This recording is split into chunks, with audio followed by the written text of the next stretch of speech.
Hello, hello. I wanted to come and share some more thoughts with you. I'm getting my Facebook feed going right now. All right, great. Looks like that's up and running. And I wanted to talk to you today about verse 46 in the Tao Te Ching. So, verse 46, let me go ahead and read it and talk about it a little bit. When a country is in harmony with the Tao, the factories make trucks and tractors. When a country goes counter to the Tao, warheads are stockpiled outside the cities. There is no greater illusion than fear, no greater wrong than preparing to defend yourself, no greater misfortune than having an enemy. And so there's so much that's packed into every single verse, every single chapter. And in this case, right, when a country is in harmony with the Tao, the factories make trucks and tractors. Well, what did America do with their factories? Well, they shipped them all overseas and don't even have factories anymore. The factories that make the stuff that we consume typically are used on slave labor and aren't very high vibrational places, right? Places in China, like Foxconn, if I recall, they actually had nets outside of their windows because people were jumping out committing suicide, and so the nets would actually catch them, right? So that you're stuck, you're there to be an automaton, and right, that's certainly not in harmony with the Tao, right? This death, these people just trying to escape, right? If you look at America, we definitely don't seem to be treating our people very well, right? We've got every bridge in the country is at risk of collapsing. We've got every homeless, we've got a bunch of homeless people living under those bridges, and we could perhaps solve homelessness in as little as $20 billion. But instead of helping, right, getting things in harmony, we'd rather give 110 billion plus to Ukraine to have a proxy war with Russia. I'm not saying that the war is good or bad or that we shouldn't. Well, I guess I could say that all war, I believe, is bad. There might be some wars that are justified. I'm not going to say which ones those might be. But we can look to harmonize that around us. We can be a part of that harmony, or in disharmony, we see where warheads are stockpiled outside, right? Where we're ready to defend ourselves and attack anyone who's looking to come a knocking that may not agree with our way, our model of the world. And then what does it say further? There is no greater illusion than fear. Well, fear, right? When we're afraid, it actually sucks the blood out of the prefrontal lobes of our brain and into our limbic system. So what it does is it actually inhibits our ability to think and to rationalize. And so when we're in a place of fear, well, often what happens is we're like on a broken record and we see no way out. Well, that's the great illusion, is that we're actually robbing ourselves of the capacity to be able to think our way through simply by being in that state of fear. So that state of fear not only is a lie, but what it orchestrates and what we see creates nothing but lies as well. There's no greater wrong than preparing to defend yourself. So imagine that you're having a conversation with somebody and they disagree with you. And maybe that stokes, maybe that incites your ego. Maybe you wanted like, no, I need to prove this point. No, they're wrong. They need to know the truth. I need to correct them. Well, what right do we have to correct anyone? We have every right to correct ourselves. We have every right to teach ourselves. We have every right to be in harmony ourselves. And we have every right to influence people by the way in which we show up in the world. But we have no right to correct people, no right to change people. Certainly, again, a right to invite them to a better way of being. And when we're preparing to defend ourselves, we've already decided that we're right. Well, I'm right. Of course I'm right. They need to know the truth. I know the truth. Well, you know what? Nobody knows the truth with a capital T. So if you find yourself saying, well, this is the truth and I know the truth and they've got to know it, you're almost inevitably fooling yourself. You're putting blinders on. And when you're preparing to defend yourself, not only are you saying that you are right, but you're also saying the person that you're defending yourself against, that they're wrong. And so often when we see somebody who we feel is wrong, we will actually say, well, you know what you're just doing? You're just doing this, and you're just doing that, and you're just doing this. And what happens is it immediately puts people back on their heels, right? Because, well, how do you know? How do you know where I'm coming from? I mean, you might see what it is that I'm trying to get across in your own perception. But do you really know that that's all that I'm doing? That all that I'm doing is this, that, or the other? And when we speak like that, we'll be putting people in boxes to make it simpler for us to attack, right? That's that straw man argument. Well, all you're doing is this. We hit a straw man that can't defend itself. And often, again, that makes people feel threatened. And when they feel threatened, well, what happens? Well, then same thing. Now they're going into a state of fear.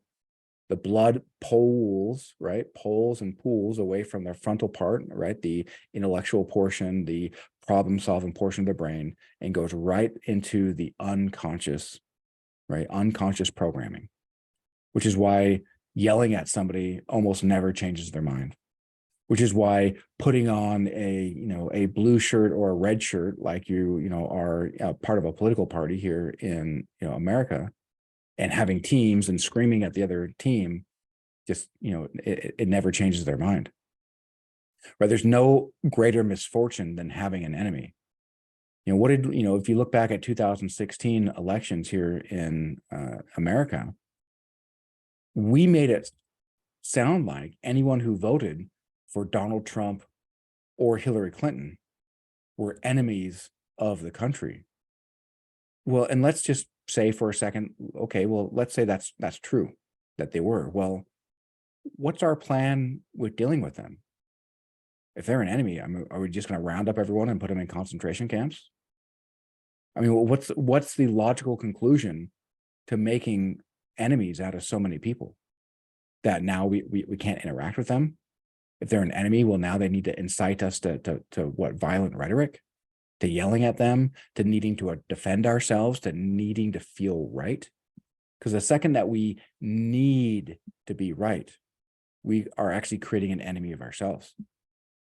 And when we look at all of this, no greater illusion than fear, no greater wrong than preparing to defend yourself, no greater misfortune than having an enemy. Again, we're deciding that we're right and they're wrong. And if we go and look at, again, something I've talked about a lot, the biblical phrase of Jesus saying, "Judge not, lest you be judged." Not because I'm going to judge you, not because somebody's going to turn you into an enemy, but the second that you turn somebody else into an enemy, well, you can't judge somebody except from a place of who you are. And if you are making an enemy of somebody else, it's because there's a part of you that you have enmity with. There's a part of you that you're identifying as an enemy. And we can never rise above the level of our own self-opinion. So the second that we're creating an enemy of somebody else, we're judging ourselves with that enmity. We're judging ourselves as that enemy. And we can never rise above the level of our own self-opinion, which means that we're going to have this endless war. We're going to need to defend ourselves against the enemy within and get nowhere, be the dog that chases its tail. And if we're lucky, we might be the dog that catches the car. But what then? We don't even know why we're chasing the car in the first place. And so again, when we are looking at how do we flow with life, let go of the need to control.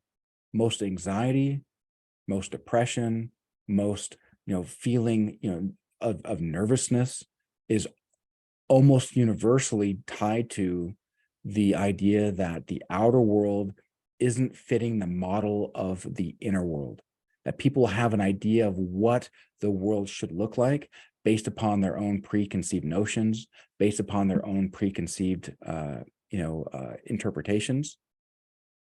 And then when the outer world doesn't fit that, then they grow angry and frustrated. And why don't people just listen to me? Why doesn't it just happen the way that I want? And that resistance can be soul robbing.